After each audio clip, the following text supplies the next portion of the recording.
Mahesh agro fresh cooperative society के सभी सम्मानित सदस्यों को जय महेश। जैसा कि पिछले वीडियो में मैंने बता दिया, as per bye laws 41D मेरा निष्कासन पूर्णतया अवैध है। अब हम बात करते हैं दूसरे सदस्यों के वैधता पर। ये अपना सर्टिफिकेट है रजिस्ट्रेशन का।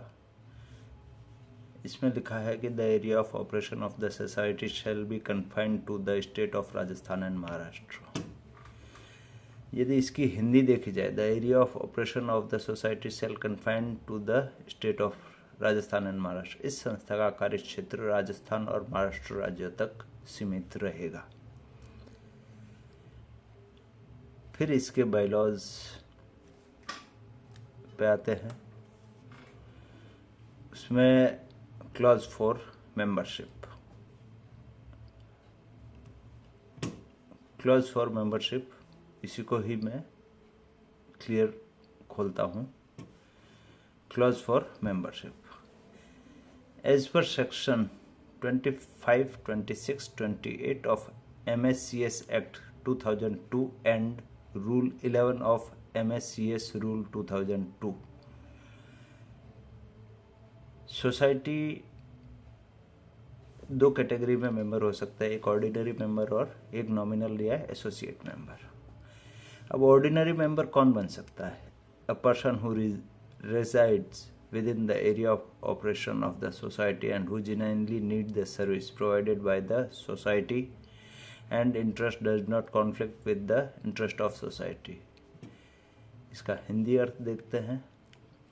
कोई भी व्यक्ति जो संस्था के कार्य क्षेत्र के भीतर रहता है और जिसे वास्तव में संस्था द्वारा प्रदान की जाने वाली सेवाओं की आवश्यकता है और जिसका हित संस्था के हित से टकराव नहीं करता हो, वह इन सेवाओं का लाभ उठा सकता है। इसका मतलब जो व्यक्ति रजिस्ट्रेशन के वक्त हमारे जो जिन दो राज्यों में कार्य करने के लिए हमें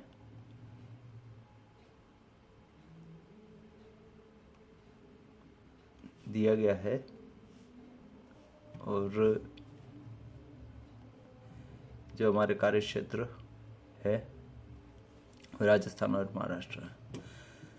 तो अब देखते हैं हमारे चेयरमैन रवि साहब। हमारे चेयरमैन रवि साहब ने जब मेंबर्स की लिस्ट अपलोड की गई थी रजिस्ट्रेशन के वक्त, तब उन्होंने खुद को अलवर राजस्थान का निवासी बताया था और उन्होंने डॉक्यूमेंटेशन के वक्त अपना ये आधार कार्ड दिया था, जिसमें आप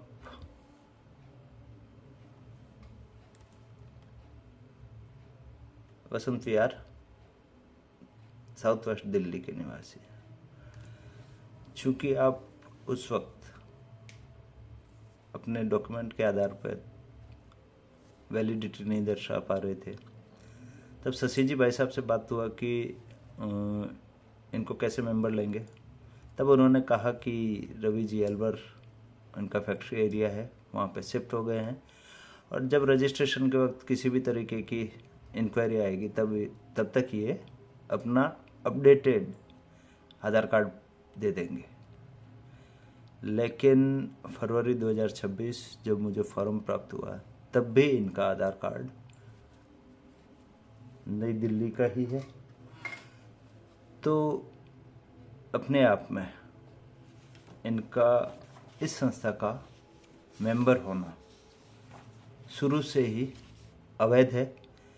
इसलिए CRCS को मेरे द्वारा एक कंप्लेंट कर दी गई है कि माननीय रवि साहब का जो मेंबरशिप है, इनको शुरू से नल एंड वॉइड घोषित किया जाए और इनके संस्था में आने के मोटो को भी क्वेश्चनेबल है। इसलिए इनकी सदस्यता तुरंत प्रभाव से सदस्य संस्था के रजिस्ट्रेशन से ही खारिज की जाए।